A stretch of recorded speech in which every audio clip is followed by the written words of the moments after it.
Good afternoon students. நம்ம வந்து நேத்து வந்து history நம்ம 6th lesson middle ages பார்த்தோம். middle agesல வந்து எந்த காலத்து middle agesன்னு பார்த்தோம். அதுக்கு அப்புறம் சைனால வந்து என்னென்ன டைனாஸ்டிஸ் இருக்கு உருவாச்சுன்னு பார்த்தோம். அதுக்கு அப்புறம் எப்படி வந்து அந்த டைனாஸ்டிலாம் ஃபால் ஆச்சு அப்படின்றத பார்த்தோம்.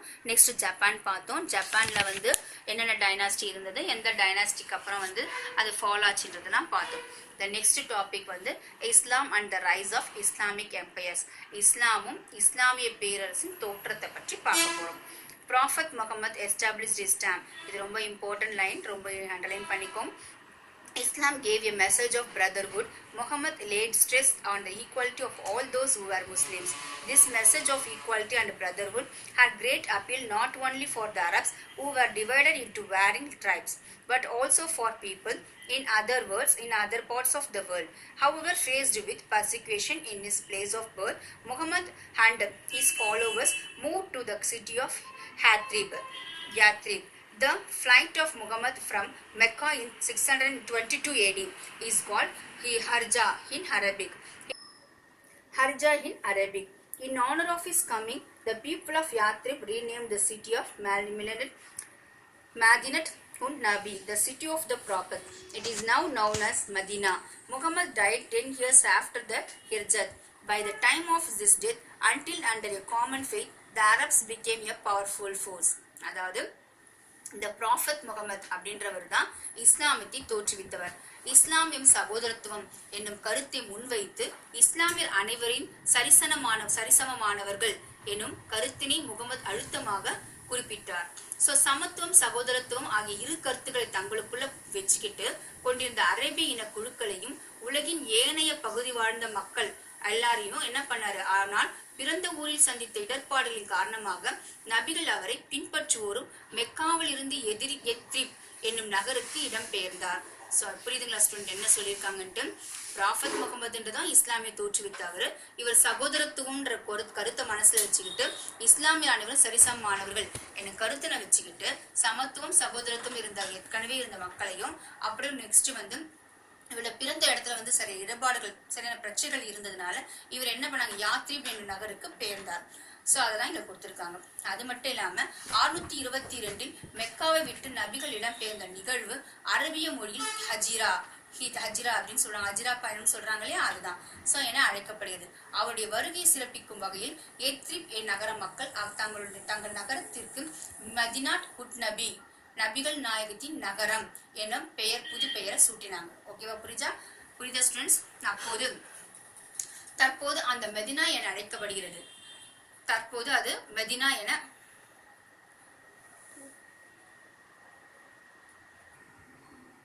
ஓகேவா ஸ்டூடெண்ட்? தற்போது அது மதினா என அழைக்கப்படுகிறது. நெக்ஸ்ட் ஓகேவா, புரியுதுங்களா என்னன்னு சொல்லுங்க.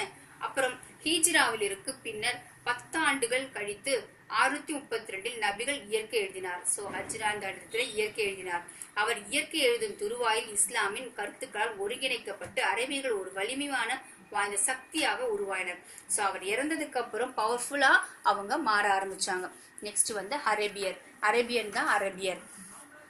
Abu Bakr and Umar, who succeeded Prophet Muhammad as Caliph, both religion and temporal leader, laid the foundation for the Islamic Empire. In a short period of time, the Arabs defeated both the Eastern Roman Empire and the Sassanid king of Persia, Jerusalem, the holy city of Jews and Christians, who won by the Arabs, and the whole of Spain and Persia came under the new Arab Empire. So அரேபியர் நபிகள் நாயகத்தை சேர்ந்த தொடர்ந்து அவருடைய தொடர்ந்து இருப்பாங்களே சீடர்கள். So கலீஃபா மத்த அரசியல் தலைவர் பதவியேற்ற அபுபக்கர் ஆகிய இருவரும் ஒரு இஸ்லாமிய பேரரசின் உருவாக்கத்திற்கு அடித்தளமிட்டனர். சோ குறுகிய காலத்துல அரபியர்கள் கீழே ரோமானிய பேரரசையும் பாரசீக சாசனட் அரசையும் தோற்கடிச்சாங்க. சோ யூதர்களும் கிறிஸ்தவர்களும் புனித நகரமாக விளங்கிய ஜெருசலம் அரபியர்களால் கைப்பற்றப்பட்டது. கிறிஸ்டியன்ஸ் வந்து அந்த இடத்தினுடைய வந்து அதாவது ஜீசஸ் வந்து அங்க பிறந்ததுனால ஜெருசலத்தை வந்து அவங்க வந்து புனித நகரமா வச்சிருந்தாங்க. சோ அந்த இடத்தையும் என்ன பண்ணிட்டாங்க, இவங்க கேப்சர் பண்ணிட்டாங்க. சோ ஒட்டுமொத்த ஜப்பானியமும் பாரசீகமும் புதிய அரச பேரரசின் கீழ் வந்தன. So Islam advocated simplicity and equality. These two ideas impressed people fed by were the old order of oppression of and exploited and exploitation. The Arabs easily overran many religions, Egyptians, and had suffered much under the Roman Empire, and so they opted for Arabs. Led by the General Tariq, the Arabs, after conquering Morocco and Africa, crossed into Europe and took Spain, which they ruled for many hundred of years.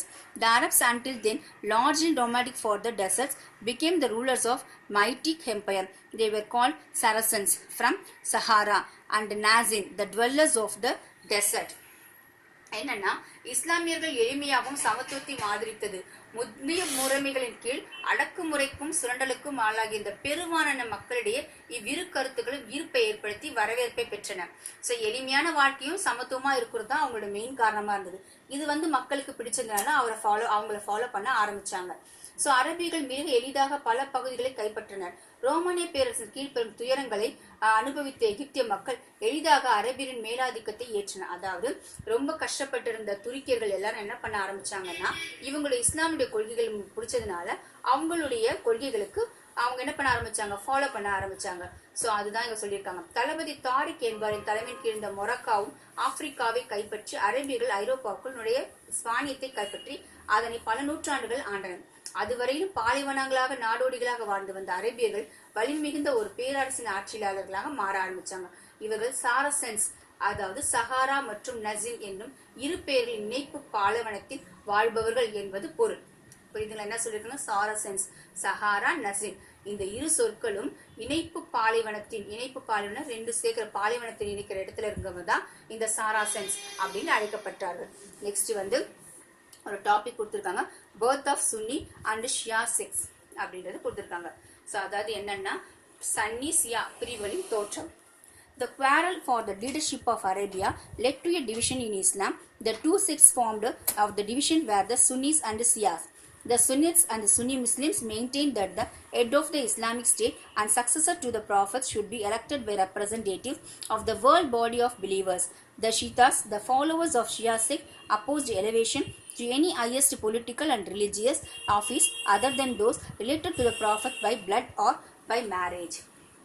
என்ன அர்த்தம்னா, அரேபிய தலைவர்களுக்குள்ள ஏற்பட்ட சச்சரவுகளை இஸ்லாமிய ரெண்டு பிரிவா காரணமாச்சு. ஒன்னு அதான் சன்னி மற்றும் சியா.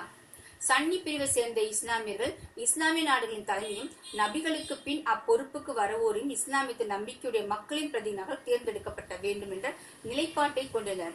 மாறாக ஷியா பிரிவை சேர்ந்தவங்க என்ன பண்ணாங்கன்னா, இவ்வரசியல் மத தலைவர்கள் தலைமையில் பொறுப்பில் இருந்த ஏற்போர் நபிகள் நாயகத்துடன் ரத்த உறவு கொண்டவர்களாகவும் அல்லது மன உறவு கொண்டவர்களாகவும் இருத்தல் வேண்டும், மற்றவர்களை அனுமதிக்க முடியாது என்ற நிலைப்பாட்டை கொண்டிருந்தனர். அதாவது என்னன்னா, இவங்களுக்குள்ள செயற்பட்ட பிரச்சனால சன்னி சியான்ற ரெண்டு குரூப்பா பிரிய ஆரம்பிச்சது. சன்னில இருக்கவங்க என்னன்னா, இஸ்லாமிய நாடுகள தலைமையிலும் நபிகளுக்கு பின் அப்பொறுப்போருக்கு யாரெல்லாம் வந்தாங்களோ அவங்கள தேர்ந்தெடுத்து அவங்க மூலமா ஆட்சி பண்ண ஆரம்பிச்சாங்க. ஷியால இருக்கவங்க என்னன்னா, மத தலைவர்கள் பொறுப்புல இருந்தவங்களையும் அத்தோட நபிகள் நாயத்தோட ரத்த உறவுல இருந்தவங்களையும் அவங்களோட ஒரு மேரேஜ் மூலமா அவங்களோட யாரெல்லாம் இருந்தாங்களோ அவங்கதான் ஷியா குரூப்ல இருக்கணும், மத்தவங்க என்ன பண்ணக்கூடாது, ஷியா குரூப்ல இருக்கக்கூடாது அப்படின்றத அவங்களோட கொள்கையா வச்சிருந்தாங்க. இதுதான் இங்க birth of Sunni and Shia பிரிவினர்.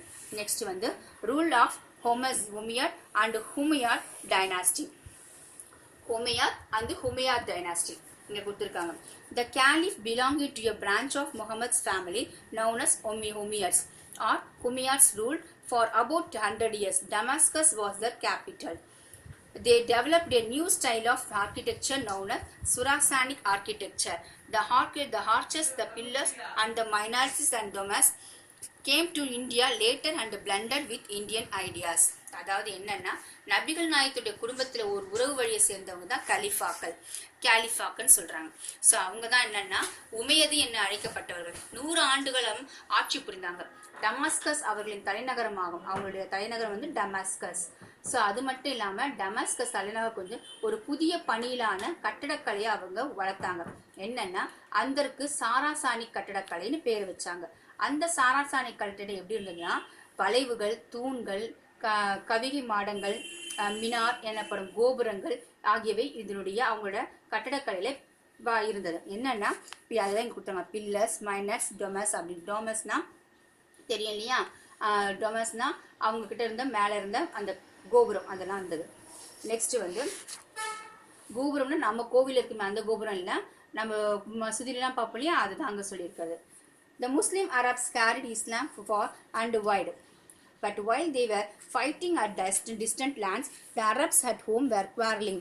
Ali, the son-in-law of Prophet Muhammad, and his son Hussein were murdered. Umayyads were overthrown by Habbashids. This branch descended from Prophet Muhammad's uncle Abbas, and hence his followers were called Habbashids. அதாவது அரேபிய முஸ்லாமிய இஸ்லாத்தை உலகில் உள்ள பல பகுதிகளுக்கு எடுத்து சென்றனர். தொலைதூர பகுதிகளில் அவர்கள் போர் செய்து கொண்டிருந்த போது அரேபியாவில் இருந்தவர்களும் தங்களுக்குள் சண்டையிட்டுக் கொண்டனர். நபிகள் நாயகத்தின் மருமகன் அலியும் அவரது மகன் ஹுசைனும் கொல்லப்பட்டனர். புரியுதுங்களா ஸ்டூடெண்ட், என்ன சொல்லியிருக்காங்கன்ட்டு? நபிகள் நாயகத்துடைய மருமகன் அலியும் அவரது மகன் பேர் தான் ஹுசைன், 2 பேருமே செத்துட்டாங்க. ஸோ உமேதுகள் பதவி நீக்கம் செய்யப்பட்டு அப்பாசிட்டுகள் உருவாக ஆட்சியை கைப்பற்றினர். ஆப்பசிட்ஸ் இவர்களின் நபிகள் நாயகத்தின் மாமன் அப்பாஸ் என்பவரின் வழிவந்தோர் ஆகியால் அப்பசித்துக்கள் என்று அழைக்கப்பட்டனர். ஸோ என்னன்னா நபிகள் நாயகத்தோட மாமன் பேர் தான் அப்பாஸ். ஸோ அவங்களுடைய வழியில வந்தவங்க தான் அப்பசித்துக்கள் அப்படின்னு வழைய ஆரம்பிச்சது. ஓகேவா ஸ்டூடெண்ட்ஸ், புரியுதா என்ன சொல்றாங்கன்ட்டு? ஓகே, நெக்ஸ்ட் டாபிக் வந்து rule of Habbasids. The next topic, rule of Abbasids. Abbasid rule began in 1750 AD. Assuming the title of the commander of the faithful. Abbasid Caliph wielded authority at any other emperor. The Abbasids tried to revive of the old empires in splendor. The capital was shifted from Damascus to Baghdad in Iraq. So அப்பாசிடோட ஆட்சி என்னன்னா, அப்பாசித்துக்களின் ஆட்சி கிபி 750 தொடங்கியது. நம்பிக்கையாளர்களின் தளபதி என்னும் பட்டத்தோடு பதவியேற்ற அப்பாசிட் ஆட்சியாளர்கள் ஏனைய பேரரசுகளைப் போலவே மற்ற பேரரசுகளைப் போலவே ஆட்சி புரிந்தனர். பகட்டான விஷயங்கள் ஏனைய அரசுகளோடு போட்டினர். அதாவது எல்லாம் மற்ற அரசுகளோடு போட்டிட்டனர். தலைநகரம் டமாஸ்கஸ்லிருந்து ஈராக்கில் உள்ள பாக்தாத்திற்கு மாற்றப்பட்டது. ஸோ நெக்ஸ்ட் வந்து அவங்க ஒரு பாக்ஸ் கொடுத்துருக்காங்க. அந்த பாக்ஸில் என்னென்னா பாக்தாத்ன்றது என்னன்றதை கொடுத்துருவாங்க. ஏன்னா அவங்களுடைய கேபிட்டலை வந்து ஈராக்கில் உள்ள பாக்தாத்திற்கு மாட்டினாங்க இல்லையா, அதனால அதை கொடுத்துருக்காங்க. என்னன்றதை பாருங்க. ஓகேவா ஸ்டூடெண்ட்ஸ், நெக்ஸ்ட் பார். A city known as the city of Arabian Nights was a vast city of palaces and public offices and schools and colleges and great shops and parks and gardens. The merchants carried on a vast trade with the east and west. Visitors came to Baghdad from all over the world, especially learned men and students and artists near glimpses of world history. அதாவது Baghdad வந்து அரேபியால இரவுகளின் நகரம் என அறியப்பட்ட நகரமாகும். இதுல வந்து அரண்மனைகள், பொது கட்டடங்கள், பள்ளிகள், கல்லூரிகள், பெரிய கடைகள், பூங்காக்கள் மற்றும் தோட்டாக்களை கொண்ட விரிந்து பறந்த நகரம். ஸோ தோட்டங்களை கொண்ட பறந்து விரிந்த நகரமாகும். வணிகர்கள் கிழக்கோடும் மேற்கோடும் பெரும் வணிகத்தை செஞ்சாங்க. ஸோ உலகத்தில் பல பகுதியிலிருந்து பார்வையாளர்கள், குறிப்பாக படித்த அறிஞர்கள், மாணவர்கள், கலைஞர்கள் பாக்தாத்திற்கு வந்தாங்க. ஸோ நேரு உலக சரித்திரம் அதான் இங்க சொல்லியிருக்காங்க, கிளிம்சஸ் ஆஃப் வேர்ல்ட் ஹிஸ்டரி அப்படின்னு அவரு புக்ல பாக்தாத்தை பத்தி இவ்வளவு எழுதி வச்சிருக்காரு. நெக்ஸ்ட் வந்து Arab scholarly pursuits. Abbasid caliphs did not attempt to conquer new lands. Instead, they tried to consolidate the empire. They were more interested in scholarly pursuits. The Arabs had a scientific spirit of inquiry. In some subjects like medicine and mathematics, they learned much more from India. Indian scholars and mathematicians came in large numbers to Baghdad. Sanskrit books or medicine and other subjects were translated into Arabic. In medicine and surgery, the Arab physicians and surgeons earned a great reputation. அதாவது என்ன சொல்லியிருக்காங்கன்னா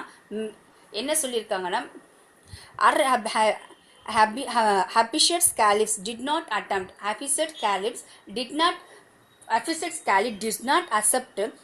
to conquer new lands. அதாவது அப்பசித்து காலிஃபாக்கள் புதிய நிலங்களை கைப்பற்றும் முயற்சிகளை மேற்கொள்ளவில்லை. அதாவது புதிய இடத்த வந்து அவங்க கைப்பற்றணும்னு நினைக்கல. அறிவு சார்ந்த முறைகளின் முயற்சியில் அவர்கள் அதிக ஆர்வம் கொண்டிருந்தாங்க. ஸோ அறிவு சார்ந்த முயற்சிகள் அதிக ஆர்வம் கொண்டிருந்ததுனால தான் இவங்க வந்து என்னன்னா அதிகப்படியா அவங்க அரபியர்கள் அறிவியல் பூர்வமான ஞானம் உடையவர்களாக திகழ்ந்தாங்க. மருத்துவம், கணிதம் போன்ற துறைகளை தொடர்பான பலவற்றை அவர்கள் இந்தியாவிலிருந்து கற்றுக்கொண்டனர். ஸோ இந்திய அறிஞர்களும் கணித கவியல்களும் அதிக எண்ணிக்கையில பாக்தாத்துக்கு சென்றனர். மருத்துவம் மற்றும் பிற துறைகள் சார்ந்த சமஸ்கிருத மொழியில் எழுதப்பட்ட பல இந்திய நூல்களை அரபிய மொழியில பெயர்க்கப்பட்டாங்க. ஏன்னா அவங்களால என்ன பண்ண முடியல, இந்தியாவில் இருக்கிற அந்த லாங்குவேஜால நிறைய பேர் படிக்க முடியல. ஸோ அதனால அவங்களுடைய மொழிக்கு அவங்க டிரான்ஸ்லேட் பண்ணாங்க. அரேபிய மருத்துவர்களும் அறுவை சிகிச்சை நிபுணர்களும் மருத்துவ அறுவை சிகிச்சை துறையில் புகழ்பெற்று விளங்க ஆரம்பிச்சாங்க. நெக்ஸ்ட் டாபிக் வந்து disintegration of Arab empire and rise of Seljuk Turks. So அரேபிய பேரரசின் வீழ்ச்சியும் அதோட செல்ஜுக் துருக்கியர்களின் எழுச்சியும் பார்க்க போறோம். So the Abbasid Empire was at the height of the glory during the reign of Harun al-Rashid. Soon after his death, the Arab Empire started disintegrating. Independent kingdoms arose everywhere. The Caliph became more and more powerless to control those kingdoms. The Turks, known as Seljuk Turks, who had become Muslims, succeeded in taking possessions of Baghdad. They also defeated the Byzantine army of Constantinople and posted a challenge to the European states. The Christian pilgrims to the holy city of Jerusalem were put a lot of largeships by the Turks. The resultant conflict led to the Crusades. அதாவது அப்பேசிட் பேரரசு வந்து Harun அல் ரஷீத் அரசரின் ஆட்சி காலத்துல புகழ்ல உச்சில இருந்தது. So அவருடைய இறப்புக்கு பின்ன அந்த பேரரசு சிதைய தொடங்க ஆரம்பிச்சது. சிதைனா ஃபால் ஆக ஆரம்பிச்சது. ஆங்காங்கே பல சுதந்திர சிற்றரசர்கள் தோன்றினர். இண்டிபெண்டன்ஸ் எம்பையர் உருவாக ஆரம்பிச்சது.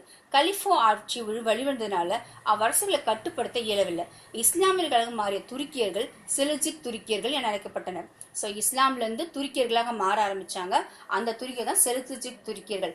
இவங்க பாக்தாத்தை கைப்பற்றில் வெற்றி பெற்றார்கள். பாக்தாத்தை கைப்பற்றி கேப்சர் பண்ணிட்டாங்க. கான்ஸ்டான்டினோபிள் பைசாண்டிய படைகளையும் தோற்கடித்த அவர்கள் ஐரோப்பிய நாடுகளுக்கு சவாலாய் திகழ்ந்தார்கள். ஸோ கான்ஸ்டான்டினோபிள் என்ன பண்ணாங்க, பைசாண்டிய படைகள் மூலமா தோற்கடிச்சிட்டாங்க. ஸோ ஜெருசலம் அவருடைய கிறிஸ்தவ புனித பயணிகள் துருக்கியர்கள் பெரும் இன்னலுக்கு உள்ளாக்கப்பட்டுச்சு. ஸோ இதனால என்னன்னா டர்க்ஸுக்கும் அப்புறம் கிறிஸ்டியன்ஸுக்கும் சண்டை ஏற்பட்டுச்சு. இந்த ஏற்பட்ட தோல்வி மோதல்கள் தான் சிலுவை குருஷேட்ஸ், சிலுவை போர்கள் என அழைக்கப்பட்டது. நெக்ஸ்ட் வந்து டாபிக் வந்து Crusades and the fall of Seljuk Turks. The Pope and the Church called upon all the Christian peoples of Europe to march to the rescue of the holy city Jerusalem. The Crusaders had to fight against the Seljuk Turks who controlled the spots. The struggle between Christianity and Islam beginning in 1095 continued for nearly 200 years and is called the Crusades. Next வந்து சிலுவை பேரரசர்களும் போர்களும் Seljuk துருக்கியரின் வீழ்ச்சியும். போப்பாண்டவரும் திருச்சபையும் புனித நகரமான ஜெருசலை மீட்பதற்காக ஜெருசலமை நோக்கி செல்லுங்கள் என அனைத்து எல்லாரையுமே என்ன பண்ணாங்க, கூப்பிட்டுக்கிட்டு அவங்க என்ன பண்ண ஆரம்பிச்சாங்க, ஜெருசலத்தை நோக்கி பயணம் பண்ண ஆரம்பிச்சாங்க. ஸோ கிறிஸ்துவ மக்கள் அனைவரையும் என்ன பண்ணார், அவர் எல்லாருக்கும் அழைப்பு விடுச்சு, வாங்க நம்ம புனித போர் செய்தவர்கள் புனித இடங்களுக்கு தங்கள் கட்டுப்பாட்டின் கீழ் வைத்திருந்த செல்ஜுக் துருக்கியோட போரிட ஆரம்பிச்சாங்க. ஏன்னா ஜெருசலத்தை கைப்பற்றி டர்க்ஸ் வச்சதுனால அவங்க என்ன பண்ணாங்க, டர்க்ஸை கேப்சர் பண்ண டர்க்ஸு கிட்ட தோற்கடிச்சு அந்த ஜெருசலம், ஏன்னா புனித நகரம், அந்த நகரம் வந்து பார்த்தீங்கன்னா கிறிஸ்துவர் பிறந்த இடம். ஸோ அந்த இடத்த நமக்கு வேணும் அப்படின்னு அவங்க என்ன பண்ண ஆரம்பிச்சாங்க, எல்லாருமே என்ன பண்ணோம், அந்த இடத்துக்கு போய் சண்டை போட்டு கேப்சர் பண்ணி அதை எடுத்துட்டு வரணும் அப்படின்னு சொல்லிட்டு செல்ஜுக் துருக்கியோட போர ஆரம்பிச்சாங்க. அதுதான் குருஷேட்ஸ், புனித போர் அப்படின்னு சொல்றாங்க. ஸோ 1095 கிறிஸ்தவர்களுக்கும் இஸ்லாமிற்கும் இடையே தொடங்கிய இப்போராட்டம் ஏறத்தாழ 200 ஆண்டுகள் தொடர்ந்தன. இவையே சிலுவை போர்கள் என அழைக்கப்படும். இதுதான் நம்ம என்ன சொல்றாங்கன்னா குருஷேட்ஸ்னா சிலுவை போர்கள் அப்படின்னு சொல்றாங்க. The Crusades did not achieve the desired end. Jerusalem continued to remain in Ottoman hands for another 700 years. This continuous fighting associated with Crusades weakened the Seljuk Turks. The Mongol invasion from the east side lined this cause, and Christians and Muslims alike started shifting their attention towards the advancing Mongols, led by Genghis Khan. The destruction of Baghdad in 1258 AD by the Mongols put an end to what remained of the Abbasid Empire. Next என்ன பண்ண ஆரம்பிச்சுன்னா, அந்த சிலுவை போர் மூலமா கிறிஸ்தவர்கள் நினைத்து சாதிக்க இயலவில்லை. என்னன்னா அந்த சிலுவை போர் மூலமா அந்த இடத்த அவங்களால கைப்பற்ற முடியல. ஆனால் ஜெருசலம் என்ன ஆயிடுச்சு, அதனால அவங்களுடைய செல்ஜுக் டர்க்ஸ் கிட்டேயே கிட்டத்தட்ட 700 இயர்ஸ் திருப்பி இருந்தது. ஸோ இந்த தொடர் சிலுவை போரால் செல்ஜுக் துருக்கியர்கள் பலவீனம் அடைந்தனர். ஸோ இதனிடையே கிழக்கே இருந்த மங்கோலியர்கள் படையெடுப்பில் சிலுவை போர் பிரச்சனைகள் ஓரம் கட்டப்பட்டன. ஸோ இவங்க என்ன பண்ணாங்கன்னா, இவங்களுக்குள்ள நடந்த சண்டை என்ன ஆயிடுச்சுன்னா என்னால் நிறுத்த முடிஞ்சிச்சு. என்ன காரணம்னா, ஏன்னா துருக்கியர்கள் என்ன பண்ண ஆரம்பிச்சாங்க, இவங்களோட சண்டை போட ஆரம்பிச்சதுனால செல்ஜுக் டர்க்ஸால என்ன பண்ண முடியலன்னா இதை இன்னும் ஃபைட் பண்ண முடியாம போயிடுச்சு. ஸோ கிறிஸ்தவர்களும் இஸ்லாமியர்களும் செங்கிஸ்கானின் தலைமையில் முன்னேறி வரும் மங்கோலியர் பக்கம் தங்கள் கவனத்தை திருப்பினர். ஸோ 1858 பாக்தாத் நகரம் மங்கோலியர்களால் கைப்பற்றப்பட்டு அழிவுக்குள்ளாச்சு. அப்பாசித் பேரரசு என்னாச்சு, கொஞ்சம் கொஞ்சமா அவங்க ஃபால் ஆக ஆரம்பிச்சிட்டாங்க. Next the impact of crusades. Impact of குருஷேட்ஸ்ன்றது என்னன்னா, the next topic, the impact of Crusades. Crusades ended the feudal relations. Many of the nobles who went to Asia east to the part in the Crusade either stayed too long a period or did not return. The serfs took advantage of their absence to break away from their bondage to the soil. Increasing demand for products of the east led to expansion of trade. Venice, Genoa and Pisa emerged as important commercial centers in the Mediterranean region. சிலுவை போர்களின் தாக்கம். சிலுவை போர்கள் நிலப்பிரபுத்துவம் சார்ந்த உறவுகளுக்கு முடிவு கட்டியச்சு. சிலுவை போரின் பங்கு பெறுவதற்காக கிழக்கே சென்று பல பிரபுக்கள் நீண்ட காலத்திற்கு அங்கே தங்க நேர்ந்தது. ஸோ அவங்க என்ன பண்ணாங்க, சண்டைக்காக சில பிரபுக்கள் என்ன பண்ணாங்க, இருக்கிற சண்டை போட்ட இடத்திலே தங்க ஆரம்பிச்சிட்டாங்க. சிலர் திரும்பி வரவே இல்லை, ஏன்னா இறந்தும் போயிருக்கலாம். இச்சூழ்நிலையை பயன்படுத்தி பண்ணை அடிமைகள் பலர் நிலத்தோடு தங்களை கட்டி போட்டிருந்த அடிமை கட்டுகளை உடைத்து வெளியேறினர். ஸோ ஏற்கனவே அவங்களோட விவசாயிகள் ஏற்கனவே கட்டப்பட்டிருப்பாங்களே, அவங்கள என்ன பண்ண ஆரம்பிச்சாங்க, இண்டிபெண்டா இருக்க ஆரம்பிச்சாங்க. கீழ்நாட்கள் பொருட்களான தேவைகள் அதிகரித்ததால் வியாபாரம் பெரிய ஆரம்பிச்சது. ஸோ மத்திய தரைக்கடல் பகுதியில் வெனிஸ், ஜெனோவா, பைசா ஆகிய நகரங்கள் முக்கிய வணிக மையங்களாக தோன்ற ஆரம்பிச்சது. கிழக்கிற்கும் மேற்கிற்கும் இடையான அதாங்க கொடுத்திருக்காங்க. மேற்கிற்கும் தொடையிருந்த மெடிட்டரேனியன் சொல்றேன், மெடிட்டரேனியன் மத்திய தரைக்கடல். ஓகேவா ஸ்டூடெண்ட்ஸ், கிழக்கிற்கும் மேற்கு இடையான வணிகத்தில் கான்ஸ்டான்டினோபிள் நகரம் வசித்து வந்த இடைத்தரகர் பாத்திரம் முடிவுக்கு வந்தது. ஓகேவா students, next Constantine ceased to be the middleman into the trade between East and West. The elimination of powerful nobles had its influence in strengthening the monarchy in France and England. One of the notable outcomes of Crusades was the loss prestige suffered by Pope and Papacy. So அதில் பார்த்தீங்கன்னா வலிமை வாய்ந்த நிலப்பரப்புகள் அழிந்து போனது. ஒரு வகையில் இங்கிலாந்தும் France போன்ற நாடுகள் முடியாட்சின்னா அவங்க தான் ரீடர்ஸ், அவங்க மட்டும்தான் இருக்கணும் அப்படின்னு இருந்த அந்த முடியாட்சினா வலுப்பெறுவதற்கு காரணமாயிற்று. சிலுவை போர்களின் குறிப்பிடத்தக்க ஒரு விளைவு என்னன்னா, போப்பாண்டவரும் அவருடைய ஆட்சி முறையும் தங்கள் செல்வாக்கையும் மரியாதையும் இழக்க நேர்ந்தது. ஓகேவா students, next Mongols of Genghis Khan. Mongols மற்றும் செங்கிஸ்கான்றத பாருங்க. Mongols were nomads. They were herdsmen. The Mongols were experts in warfare and produced a remarkable chief, Genghis Khan. He was a great military genius. Mongols hold over for about 300 years, made Russia technologically backward from the rest of Europe until the end of Middle Ages. So மங்கோலியர்கள் ஒரு நாடோடிகள், போர் திறன் கொண்டவர்கள். செங்கிஸ்கான் ஒரு மத தலைவனை உருவாக்கினார்கள். செங்கிஸ்கான் சிறப்புமிக்க இராணுவ ஆற்றல் கொண்டவர். மங்கோலியர்கள் ரஷ்யாவை 300 ஆண்டு காலம் தங்கள் கட்டுப்பாட்டுக்குள்ள வச்சிருந்தவங்க. இதன் காரணமா இடைக்காலத்தில் இருதுவரை ஏனைய ஐரோப்பிய நாடுகளை காட்டிலும் தொழில்நுட்பங்கள் ரஷ்யா வளர்ச்சியடையாது பின்தங்கி இருந்தது. ஓகேவா ஸ்டூடெண்ட்ஸ், புரியுதா ஸ்டூடெண்ட்ஸ்? இந்த லெசன்ஸோட வீடியோஸை பாருங்க, பார்த்துட்டு கீழே நாங்கள் கொடுக்குற ஆன்சருக்கு கொஷின் வித் ஆன்சர் எழுதி வைங்க. ஓகேவா ஸ்டூடெண்ட்ஸ், முதல்ல வீடியோஸை நல்லா பாருங்க, புக் எடுத்து படிங்க. படித்ததுக்கு அப்புறம் கொஷின் வித் ஆன்சர் என்ன அனுப்புகிறோமோ அதுக்கு ஆன்சர் அனுப்பிச்சு வைங்க. ஓகேவா ஸ்டூடெண்ட்ஸ், தேங்க்யூ ஸ்டூடெண்ட்ஸ்.